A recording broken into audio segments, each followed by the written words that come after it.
ஹல்லேலூயா! தேவனுக்கு ஸ்தோத்திரம். நம்முடைய ஆண்டவராகிய இயேசுவின் நாமத்திலே உங்களுக்கு வாழ்த்துக்கள். Good morning. எழுந்துட்டீங்களா? சரி வாங்க, ஆண்டவருடைய வசனம் இன்னொரு முறை தியானிப்போம். பரிசுத்தரே, எமக்கு நன்றி ஆண்டவரே. வாழ்நாள் எல்லாம் உம் வசனத்தை தியானித்தாலும் குறையாத பொக்கிஷமாக உம்முடைய பரிசுத்த வேதம் இருப்பதினாலே இன்னொரு முறை பரிசுத்த ஆவியானவர் கற்றுக் கொடுக்கும் பாடங்களை கற்றுக்கொண்டு ஆவியானவரால் நிரப்பப்படவும் வெற்றியோடு இந்த உலகத்துல வாழவும் உதவி செய்யும்படி கிறிஸ்துவின் நாமத்தில் ஜெபிக்கிறோம் நல்ல பிதாவே, ஆமென். எஸ், தேவனுடைய வசனம் எழுதப்பட்ட வேதம். அது வேலை செய்வதற்கு நமக்குள்ளே கிரியை செய்கிறவர் ஆவியானவர். பரிசுத்த ஆவியானவருடைய ஏவுதலால் எழுதப்பட்ட பரிசுத்த வேதத்தின் எல்லா பகுதியிலும் எவ்வளவோ அர்த்தங்கள் இருக்கிறது, எவ்வளவோ ஆவிக்குரிய சத்தியங்கள் இருக்கிறது, எத்தனையோ உள்ளான அர்த்தத்தை வேதத்தின் எல்லா வசனத்திலும் பார்க்க முடியுங்க. ஒவ்வொரு முறையும் தேவனுடைய வசனத்தை வாசிக்கும் போது புதிய ஒரு விளக்கம், அதிலிருந்து நம் இதயத்துக்கு தேவையான நம்முடைய நிலையை காண்பிக்கிற ஜீவனுள்ள வேதம் இது. வசனத்தை வாசிக்கும் போது தேவன் நமக்குள்ளே விசுவாசத்தின் பெருக்கத்தை உண்டாக்குகிறார். வசனத்தை வாசிக்கும் போது நீங்க ஏதோ உங்க மொழி திறனால வாசிக்கிறது போலவும் அல்லது நான் ஏதோ கம்பீரமா வாசிக்கிறேன் என்று நினைக்கிறதுனால எந்த பிரயோஜனமும் இல்ல. ஆனா நீங்க பயபக்தியோட வாசிச்சா, நீங்க முழங்கால வாசிச்சா, விசுவாசத்தோடு வாசிச்சா, ஜெபத்தோட வாசிச்சா, தேவனே என்னோடு பேசுங்க என்று ஆசையோட வாசிச்சா, ஆண்டவரே உம்முடைய வார்த்தைகளை புரிந்து கொள்ள என்னுடைய மனதை திறங்க என்று ஜெபம் செய்து கொண்டு வாசிச்சா, பரிசுத்த ஆவியானவர் நமக்கு அருமையா அவருடைய வசனத்தை விவரிப்பாரு. ஆண்டவர் பெரியவர் என்ற விஷயத்தை தினமும் கேட்டுக்கொண்டுதான் இருக்கும். ஆனா நம்முடைய வாழ்க்கையில இன்னும் ஏன் விடுதலையை பார்க்க முடியவில்லை? ஏன் விருத்தியாக முடியல? வளர்ச்சியை பார்க்க முடியாம இருக்கிறோம். பிரச்சனைகள்ல இருந்து வெளியே வர முடியாம இருக்கிறோம். வியாதிக்கு ஆளாகிறோம். கஷ்டங்கள், நஷ்டங்கள் சர்வசாதாரணமா தான் இருக்கு. காரணம், ஆண்டவர் பெரியவர் தான், அவர் சுகப்படுத்துகிறவர் தான், அவர் நன்மை செய்பவர் தான். ஆண்டவர் நமக்காக மீட்பின் காரியத்தை முடிச்சிருக்கிறாரு. எல்லாம் ஆயத்தம்தான். ஆனா நாம அதை அங்கீகரிக்கணும்ல, கேட்கணும்ல, அவரிடத்துல வாங்கிக்கணும்ல. நீங்க நாமத்துல கேட்காததுனாலே எதையும் பெறவில்லை என்று சொன்னார் ஆண்டவர்.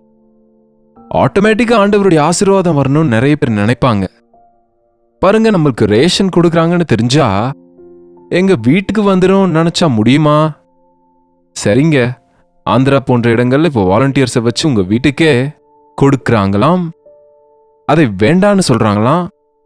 எது என்ன வேணாலும் உங்க பெயரை நீங்க அங்க கொடுக்கணும்ல. நீங்க உங்க பெயரை ரெஜிஸ்டர் பண்ணணும்ல. உங்க விவரங்கள் கம்ப்யூட்டர்ல போகணும்ல. அதுபோல தேவனுடைய லிஸ்டுக்கு நம்ம போனாதான் அவருடைய சமூகத்துல நம்மை ஞாபகப்படுத்தும்படிக்கு நம்மை நாம் அவருக்கு ஒப்பு கொடுக்க வேண்டும். அவரை கேட்கணும். ஆண்டவரே, எனக்கு உதவி வேணும் ஐயா, எனக்கு ஒரு வீடு வேண்டும், எனக்கு இந்த பொருள் வேண்டும், எனக்கு இது வேண்டும், மருத்துவ உதவி வேண்டும். இன்றைக்கு போய் கேட்கிறாங்க எல்லாரையும். ஆனா எல்லாவற்றையும் கொடுக்கக்கூடிய ஆண்டவரிடத்துல கேட்கறது இல்லைங்க, பெற மாட்டாங்க. வேதத்துல நீங்க ஜாக்கிரதையா வாசிச்சா, அவர் இடத்துல கேட்ட எல்லாருக்குமே அவர் நன்மை செய்தார். அவங்க கேட்டதை செய்தார். எத்தனையோ பேர் குஷ்டரோகிகள் இருந்தாங்க இஸ்ரவேல்ல. ஆனா அவங்க எல்லாரும் சுத்தமாகவில்லை என்று பார்க்கிறோம். பாருங்க, எதிரி தேசத்துல சிரியாவில் இருந்த நாகமான் ஒரு சிறு பெண்ணின் வார்த்தையை கேட்டு எல்லாவற்றையும் ஆயத்தப்படுத்தி ரதத்தை எடுத்துக்கொண்டு அவ்வளவு தூரம் போய் எலிசாவின் இடத்துக்கு போய் சுகத்தை பெற்றுக்கொண்டாரு. அங்கேயே எலிசா வீட்டுக்கு எதிரிலேயே பக்கத்திலேயே அந்த தேசத்திலேயே இருக்கிற குஷ்டரோகிகளுக்கெல்லாம் சுகம் கிடைக்கல. ஆனா அவரை தேடிக்கொண்டு வந்த விசுவாசத்தோடு வந்தவங்களுக்கு தான் கிடைச்சது. ஆண்டவர் வாழ்ந்த நாட்கள்ல எத்தனையோ பேர் வியாதியா இருந்தாங்க. அநேக விதமான வியாதிகளாலே கஷ்டப்படுறவங்க, போராட்டங்கள் இருக்கிறவங்க, பாவத்துல இருக்கிறவங்க இருந்தாங்க. எல்லாரும் ஆட்டோமேட்டிக்கா சுகத்தை பெறவும் இல்ல, எல்லாரும் பாவ மன்னிப்பு பெறவும் இல்ல. யார் யார் அவரிடத்துல வந்தாங்களோ அவர்கள் எல்லாருக்கும் இது என்னால செய்ய முடியாது, இது என் கையால் ஆகாது, இது என்னால முடியாது, நான் உன்னை மன்னிக்க மாட்டேன், நான் உன்னை அங்கீகரிக்க மாட்டேன்ற வார்த்தையே இல்ல ஆண்டவர்கிட்ட. என்னிடத்தில் வருகிற யாரையும் நான் எவ்வளவு வேணும் தள்ளிவிட மாட்டேன். ஆகவே நம்ம ஆண்டவர்கிட்ட போகணும், நம்ம விண்ணப்பங்களை எடுத்துக்கிட்டு போகணும். எப்போதைக்கு அப்போ நம்முடைய விஷயங்கள், நம்முடைய குறைவுகள் நம்ம ஆண்டவர்கிட்ட கேட்டா, ஜெபிச்சா, விசுவாசித்தா அற்புதமான பதில்களை பார்க்க முடியும். கடைசிக்கு நமக்காக மட்டும்தான் நம்ம கேட்டுக்கொண்டு இருப்போமா? உங்களில் அநேகர் ஒரு வருஷத்துக்கும் மேலாக குறைந்தது இதோ அனுதின தியானத்தை கேட்டுக்கொண்டு இருக்கிறீங்க. இது மட்டும் இல்லாம நீங்களும் வசனத்தை வாசிக்கிறீங்க, உங்க சபைகளுக்கும் போய்கொண்டு இருக்கிறீங்க. நீங்க வருஷ கணக்குல தேவ பிள்ளைகள்னு சொல்றீங்க, கிறிஸ்தவங்கன்னு சொல்றீங்க, ஞானஸ்நானம் எடுத்தன்னு சொல்றீங்க. இன்னும் உங்களுக்காகவே நீங்க கேட்பது மட்டும்தானா, இல்ல அதை தவிர்த்து இன்னும் கடமைகள் நமக்கு இருக்கா? சுகத்தை பெற்ற நாம, மன்னிக்கப்பட்ட நாம், நன்மையை பெற்ற நாம் நம்முடைய சாட்சியை சுற்றி இருக்கிறவங்களுக்கு சொல்லணும்ல, மற்றவர்களை ஆண்டவரிடம் கொண்டு வரணும்ல. ஒரு முறை ஒரு வெட்டினரி டாக்டர் அவங்க ஹாஸ்பிட்டல் முன்பு ஒரு நாய்க்குட்டி காலடிப்பட்டு ரத்தத்துல கிடந்தா அவர் அதை பார்த்து மனமிறங்கி, தெருநாய் தான், உள்ளே கொண்டு போய் மருந்து போட்டு அதற்கு கட்டு போட்டு விட்டுட்டாரு. இரண்டாவது நாள் திரும்ப அந்த டாக்டரோட கிளினிக் கதவை தட்டுறாங்களா யாரோ. என்னவென்று திறந்து பார்த்தா, மருந்து போடப்பட்ட அந்த நாய்க்குட்டி வாழையாட்டி கொண்டு தேங்க்ஸ் டாக்டர் என்பது போல அது சைகை செய்த போது, மனுஷனுக்கு கூட இல்லையே இந்த நன்றி என்று ஆச்சரியப்பட்டு கொண்டிருந்தா, அதுக்குள்ள அந்த நாய் கொஞ்சம் சத்தம் போட்டதான். பவ் பவ் என்ற உடனே வரிசையா இன்னும் 7 நாய்கள் நொண்டிக்கொண்டு வந்து லைன்ல நின்றதாம். புரிஞ்சுதா? என்னை சுகப்படுத்தின, எனக்கு காயம் கட்டின டாக்டர் ஒருவர் இருக்கிறார், உங்க காலையும் குணப்படுத்துவார் வாங்கன்னு அந்த நாய் போய் தன்னுடைய இதர கஷ்டங்களில் கால் உடைந்து, என்ன சொல்லுவாங்க அது, சீழ்பிடித்து அழுகி போய் எலும்புகள் முறிந்து போயிருந்த அந்த நாய்களையெல்லாம் கூட்டிக் கொண்டு வந்து டாக்டர் கிட்ட மருந்துக்காக வந்தது. நம் இயேசாண்டவரிடத்தில் நாம நன்மையை பெற்ற பிறகு நம் நிலையில், நாம ரட்சிக்கப்படுவதற்கு முன்பிருந்த நிலையில இருக்கிறவங்களுக்காக ஜெபம் செய்யணும். அப்படிப்பட்டவங்களுக்கு ஆண்டவரை அறிமுகப்படுத்தணும். குடிப்பழக்கத்திலிருந்து நீ மாறி இருந்தா உன்னை சுற்றி இருக்கிற குடிகாரங்களை பற்றி உனக்கு பாரம் இருக்கணும். ஒரு பாவத்தின் படுகுழியிலிருந்து நீ தூக்கப்பட்டிருந்தா அதே குழியில அழிந்து போறவங்களுக்கு ஆண்டவர் இருக்கிறார்ன்ற விஷயம் உன் அனுபவ சாட்சியோடு சொல்லணும்ல. அவர்களுக்காக நீ விண்ணப்பம் செய்யணும்ல. நம்முடைய பிள்ளைகளை குறித்து நம் தேவ சமூகத்துல சொல்லணும். ஏன்னா அவங்க ஜெபிக்கிற நிலைமையில இல்ல, குழந்தைங்க, சிறு பிள்ளைங்க. அதுபோல நம்முடைய அவ்விசுவாசிகளுக்காக நாம ஜெபிக்கணும். ஏன்னா அவங்களுக்கு ஜெபிப்பது எப்படின்னு தெரியாது. வேதத்துல ஒரு 100க்கு அதிபதி அப்படின்னா ஒரு உன்னதமான அதிகாரத்தில் இருக்கிற நபர் இருந்தாரு. அவர் ஆண்டவரிடத்துல வந்து பாருங்க, மத்தேயுவின் சுவிசேஷம் 8ஆம் அதிகாரம் 6ஆம் வசனம். ஆண்டவரே, என் வேலைக்காரன் வீட்டிலே திமிர்வாதமாய் கிடந்து கொடிய வேதனைப்படுகிறான். ஆண்டவரே, என் வேலைக்காரன் வீட்டிலே திமிர்வாதமாய் கிடந்து கொடிய வேதனைப்படுகிறான் என்று சொல்லி அவரை வேண்டிக் கொண்டான். ஐயா, என் வேலைக்காரன் திமிர்வாதத்திலே கிடக்கிறான் ஐயா, வீட்டிலே கிடக்கிறான், நடக்க முடியாத சூழ்நிலையில் இருக்கிறான் என்று வந்து ஆண்டவரிடத்துல கெஞ்சுகிறான், வேண்டிக் கொள்ளுகிறான். அதற்கு இயேசு, நான் வந்து அவனை சொஸ்தமாக்குவேன் என்றார் என்று அவனுக்கு சொன்னபோது, ஆண்டவரே, என்னுடைய வேலைக்காரன் வேதனையில இருக்கிறான், வியாதியில கிடக்கிறான் என்று சொன்ன உடனே என்ன செய்ய சொல்றன்னு சொல்லலங்க. கொண்டு வா அவனை அப்படின்னு சொல்லலங்க. நீ ஒரு அந்நியன் அல்லவா, உனக்கு என்ன நான் செய்யணுமான்னு சொல்லலங்க. ஆனா அந்த ரோமன் அதிபதியிடம் சொன்னாரு, நான் உன் வீட்டுக்கு வந்து அவனுக்காக ஜெபிப்பேன்னு சொல்றாரு. எவ்வளவு நல்ல ஆண்டவருங்க. நம்ம வீட்டுக்கு வர சொன்னா எல்லாரும் வருவாங்களா? நம் வீட்டுக்கு வரணும்னு நினைச்சாலும் எல்லாரும் வர முடியுமா? இன்றைக்கு எத்தனையோ அனாவசியமானவங்க நம்ம வீட்டுக்கு வராங்களே தவிர ஆண்டவரை நம்ம வீட்டுக்கு அழைக்கிறோமா? ஆண்டவர் நம்ம வீட்டுல இருக்கணும்னு ஆசைப்படுறோமா?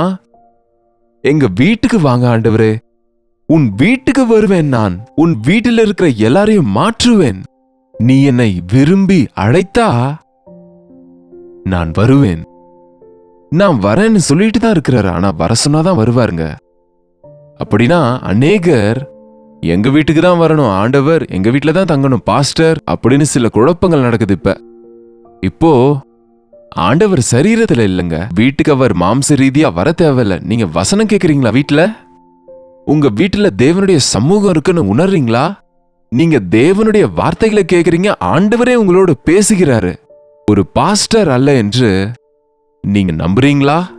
ஆண்டவரே என்னோடு நீங்க பேசுங்கன்னு கேக்குறீங்களா? நிஜமா ஆண்டவரின் வார்த்தை நம்ம வீட்டுக்கு வந்தா ஆண்டவர் நம்ம வீட்டுல இருக்கிறது போலதான்னு விசுவாசிக்கிறீங்களா? இந்த அந்நியனாகிய இந்த நபர் ஆண்டவர் வரேன்னு சொன்னா அவர் என்ன சொன்னார்னு பாருங்க.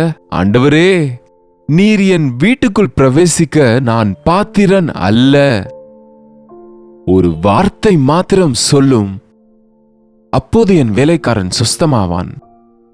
நீர் என் வீட்டுக்குள் பிரவேசிக்க நான் பாத்திரன் அல்ல. பாருங்க, ஒரு பெரிய அதிகாரி அவர், 100க்கு அதிபதி. என்னங்க, அநேகர் மேல அதிகாரி அவரு, ஒரு உயரத்துல இருக்கிறாரு. ஆனால் நீர் என் வீட்டுக்குள் பிரவேசிக்க நான் பாத்திரன் அல்ல. நான் உலகத்தான், உலகத்தில் எனக்கு அதிகாரம் இருக்கு. ஆனா ஆண்டவரே, உமக்கு முன்பு நான் உம்முடைய வேலைக்காரனே என்று தாழ்மையோடு நீர் என் வீட்டுக்குள் பிரவேசிக்க நான் பாத்திரன் அல்ல. ஆனா வார்த்தை மாத்திரம் சொல்லும், ஒரு வார்த்தை சொல்லுங்க, உங்க வார்த்தையில சக்தி இருக்குன்னு நம்புறாருங்க. நான் அதிகாரத்துக்கு கீழ்பட்டவனா இருந்தும் எனக்கு கீழ்பட்டிருக்கிற சேவகரும் உண்டு. நான் ஒருவனை போவென்றால் போகிறான், மற்றவனை வாவென்றால் வருகிறான், என் வேலைக்காரனை இதை செய் என்றால் செய்கிறான் என்றான். ஆண்டவரே, நானும் ஒரு அதிகாரிதான். நான் ஒரு வார்த்தையை சொன்னால் சேனை எல்லாம் கீழ்ப்படியும். ஒருவனை வாவென்றால் வருவான், போவென்றால் போவான். எனக்கு என்னுடைய சேனையின் மேல அதிகாரம் இருக்கு. உமக்கு சர்வ அதிகாரம் இருக்கிறது. எல்லாமே உமக்கு கீழ்ப்படியும். எவ்வளவு பெரிய விசுவாசங்க. நீங்க வர தேவையில்ல ஆண்டவரே, உம்முடைய வார்த்தையிலேயே வல்லமை இருக்கு. ஆமாங்க, இயேசுவின் வார்த்தைகள் போதும். பாஸ்டர் ஐயா வந்து உங்க வீட்டுக்கு வந்து எண்ணெய் பாட்டில் ஒன்று அவர் கொண்டு வந்து அதை தலையின் மேல ஊற்றி 1 மணி நேரம் ஜெபம் செய்தால் ஒழிய எனக்கு விடுதலை கிடைக்காதுன்னு நினைக்காதீங்க. உனக்கு விசுவாசம் இருந்தா, நீ உன்னை தாழ்த்தி கொண்டா, நீ அவர் வார்த்தையை கேட்டா, முதல்ல அவரை நீ வரவேற்று அழைத்தா, அவர் சர்வ வல்லமையுள்ளவர் என்று நம்பினா, இயேசுவின் நாமத்தில இன்றைக்கு உங்க குடும்பத்திலேயும் கூட அற்புதங்கள் நடக்கும். என் வீட்டுக்குள் நீ பிரவேசிக்க நான் பாத்திரன் அல்ல ஐயா, வார்த்தையை மாத்திரம் சொல்லும். நாகமான் எலிசா தீர்க்கதரிசியின் இடத்துல போனப்போ போய் யோர்தான் நதியில 7 முறை முழுகுனா அவனுக்கு கோபம் வந்துச்சு. அவர் என்னிடத்துல வந்து என்னுடைய தலையின் மேல தன்னுடைய கையை வைத்து அசைத்து சுகப்படுத்துவார் என்று சொல்லி நினைச்சேன். இவ்வளவு பெரிய அதிகாரி நான் வந்தா வெளியே வந்து பேச மாட்டாரா? என்னை நதியில மூழ்க சொல்லுவாரா? நம்ம தேசத்துல நதிகள் இல்லையா என்று கோவப்பட்டார் முதல்ல. என்னங்க, அநேகர் அப்படிதான் நினைக்கிறாங்க. நமக்கு கைகளை வைத்து ஜெபிக்கணும், நமக்கு எண்ணெயை பூசி ஜெபிக்கணும், தேவையானப்ப செய்வோங்க. பயங்கரமான பிசாசு பிடித்தவங்களுக்கு, சில கிரானிக் டிசீசஸ்ல இருக்கிறவங்களுக்கு, அநேக வருஷங்களாக சிக்கிக் கொண்டு இருக்கிறவங்களுக்கு, விசுவாசம் இல்லாதவங்களுக்கு விசுவாசம் உண்டாவதற்கு சுற்றி இருக்கிறவங்களுக்காக, வீட்டாருக்காக சில நேரம் சேர்ந்து ஜெபிக்கணும், எண்ணெய் பூசி ஜெபிக்கணும், வீட்டுக்கு போய் ஜெபிக்கணும், அல்லது சபைக்கு வர சொல்லி ஆலயத்துல ஜெபிக்கணும். அது நான் இல்லைன்னு சொல்லலைங்க. ஆனா எல்லா சின்னதுக்குமே ஆண்டவர் தான் என்னிடத்தில் வரணும், பாஸ்டர் எங்க வீட்டுக்கு தான் வரணும்னு நினைச்சா அது சரியில்லைங்க. நீங்க அநேகர் வாட்ஸ்அப் மெசேஜஸ் அனுப்புறீங்க, அதை நாங்க படிச்சு ஜெபிக்கிறோம். நீங்க 1 அல்லது 2 நாள்ல திரும்ப எங்களுக்கு பதில் கொடுக்கறீங்க. எங்க ஜெப பாரத்தை அனுப்புனோம், நீங்க ஜெபிச்சீங்க, எங்களுக்கு பதில் கிடைச்சது. நீங்க எங்க இருக்கீங்களோ தெரியாது, நாங்க எங்கேயோ இருக்கிறோம், நீங்க எங்கேயோ இருக்கிறீங்க. ஆனா இந்த இயேசுவின் நாமத்தில் ஜெபிக்கும் போது இங்க ஜெபிச்சா அங்க அற்புதம் நடக்கிறது. அங்க நீங்களும் இங்க நாங்களும் ஒரு மனதோடு ஜெபிக்கும் போது எத்தனையோ அற்புதங்கள் நடக்குது. ஒவ்வொரு முறையும் யாராவது வந்து நமக்கு ஜெபிக்கணும்னு நினைக்காம நமக்கே நம் வீட்டாருக்காக, நம்ம சுற்றி இருக்கிறவங்களுக்காக விண்ணப்பம் செய்யும்படி அவங்கள ஆண்டவர் இடத்துல கொண்டு வருவோம். விசுவாசத்தோடு கேட்டபோது ஆண்டவர் ஆச்சரியப்பட்டார் அவன் விசுவாசத்தை பார்த்து. அதுக்கு என்ன சொன்னார்னு பாருங்க, 13ஆம் வசனத்துல, நீ போகலாம், நீ போகலாம், நீ விசுவாசித்தபடியே உனக்காக கடவது. நீ போகலாம், நீ விசுவாசித்தபடி உனக்காக கடவது. இந்த வார்த்தை ஆண்டவர் இன்றைக்கு உங்களோட சொல்றாரு. நீ விசுவாசித்தபடியே உனக்கு ஆக கடவது. ஆண்டவர் எனக்கு வேலை கொடுத்தாருன்னு விசுவாசிச்சா கொடுப்பாராக. ஆண்டவர் எனக்கு கர்ப்ப கனியை கொடுத்தாருன்னு நம்பினா ஆக கடவது. ஆண்டவர் என் பாவங்களை மன்னித்தார் என்று விசுவாசத்தோடு அறிக்கையிட்டா மன்னிக்கப்படுவாயாக. ஆண்டவர் என்னை சுகப்படுத்தினார்னு விசுவாசிச்சா இந்த நேரத்திலேயே நசரேயனாகிய இயேசுவின் நாமத்திலே நீ சுகத்தை பெற்றுக்கொள்வாயாக. எஸ், நேற்றும் இன்றும் என்றும் மாறாதவராயிருக்கிற ஆண்டவர் இன்றைக்கு கூட நசரேயனாகிய இயேசுவின் நாமத்திலே சுகம், விடுதலை, ரட்சிப்பு, பாவ மன்னிப்பு இருக்கிறது. நீ விசுவாசித்தபடியே உனக்கு ஆக கடவது. அந்த நாழிகையிலே அந்த வேலைக்காரன் சொஸ்தமானான். அந்த நொடியிலேயே அந்த வேலைக்காரன் சுகத்தை பெற்றான். நீங்க கண்களை மூடி ஜெபத்துல ஒருமனப்படுங்க. ஜெபிக்கும் போதே நீங்க விசுவாசத்தின்படியே உங்களுக்கு ஆக கடவது. சுகம் பெறுவீர்களாக. பரிசுத்த ஆவியின் காரியத்தை அனுபவிப்பீர்களாக. உங்களுடைய விண்ணப்பங்கள் நிறைவேறுவதாக. ஜெபிப்போம். பரிசுத்தரே, அன்புள்ள தகப்பனே, யார் எந்த ஆசையோடும் சமூகத்தில் முழங்காலிட்டாங்களோ, எந்த விஷயத்துல உங்களை விசுவாசிக்கிறாங்களோ, அவர்களுடைய பிரச்சனைய, அவங்க வியாதிய, அவங்களின் கஷ்டத்தை உங்க முன்பாக வச்சிருக்காங்களோ, எங்கள் வார்த்தையை கேட்டீங்க, எங்க ஜெபத்துக்கு செவி கொடுத்தீங்க, எங்க விசுவாசத்தின் நிமித்தம் எங்களை சுகப்படுத்திருக்கிறீங்கன்றது எங்க சாட்சியா மாறும்படிக்கு ஆவியானவரின் காரியத்தை நடத்தும்படி கிறிஸ்துவின் நாமத்தில் ஜெபிக்கிறோம் நல்ல பிதாவே, ஆமென். பிதாவாகிய தேவனுடைய அன்பும் குமாரனாகிய இயேசு கிறிஸ்துவின் கிருபையும் பரிசுத்த ஆவியானவருடைய அந்யோன்யமும் ஐக்கியமும் கூடி வந்திருக்கிற அனைவருக்கும் இப்பொழுதும் சதா காலமும் துணையாயிருப்பதாக. ஆமென். தேவனுக்கு ஸ்தோத்திரம். உங்களுடைய ஜெப விண்ணப்பங்களுக்கு 8939801234 என்ற நம்பருக்கு டெக்ஸ்ட் அல்லது வாய்ஸ் மெசேஜ் மூலம் வாட்ஸ்அப் பண்ணுங்க. உங்க பட்சத்துல நாங்க ஜெபிக்கிறோம், நீங்களும் ஜெபிங்க. தேவன் அற்புதங்களை செய்வாரு. கர்த்தருக்கு சித்தமா இருந்தா நாளைக்கு இதே நேரத்தில் அனுதின தியான நிகழ்ச்சியில கர்த்தருடைய வார்த்தையோடு உங்களை சந்திக்கிற அதுவரை கர்த்தருடைய கிருபை உங்களுக்கு துணையா இருப்பதாக. ஹalleluya. பெங்களூரு மற்றும் பெங்களூரு சுற்றி இருப்பவர்களுக்கு ஒரு நற்செய்தி. கர்த்தருக்கு சித்தமாயிருந்தால் வருகிற ஏப்ரல் 10ஆம் தேதி பெங்களூருவில் உள்ள ஹட்சன் கம்யூனிட்டி சென்டரில் 1 டே கெட் டுகெதரை ஏற்பாடு செய்திருக்கிறோம். நீங்க பெங்களூரு மற்றும் பெங்களூருவை சுற்றி இருந்தா கண்டிப்பா கலந்து கொள்ளுங்க. உங்களை சந்திக்கவும், உங்களோடு பேசவும், உங்களுக்காக ஜெபிக்கவும் நாங்க ஆவலோடு இருக்கிறோம். மதியம் 2 மணி முதல் இரவு 7 வரை நடக்கும் இந்த 1 டே கெட் டுகெதரில் கலந்து கொள்ளுங்க. நீங்க மட்டும் இல்லாம உங்க நண்பர்களையும் உறவினர்களையும் தேவ சமூகத்துக்கு கொண்டு வாங்க. ஒரு மாற்றத்தை உங்க வாழ்க்கையில அனுபவிங்க. மேலும் விவரங்களுக்கு கீழ்காணும் எண்களுக்கு தொடர்பு கொள்ளுங்க. நிச்சயமா கலந்து கொள்ளுங்க. தேவ ஆசீர்வாதங்களை பெறுங்க.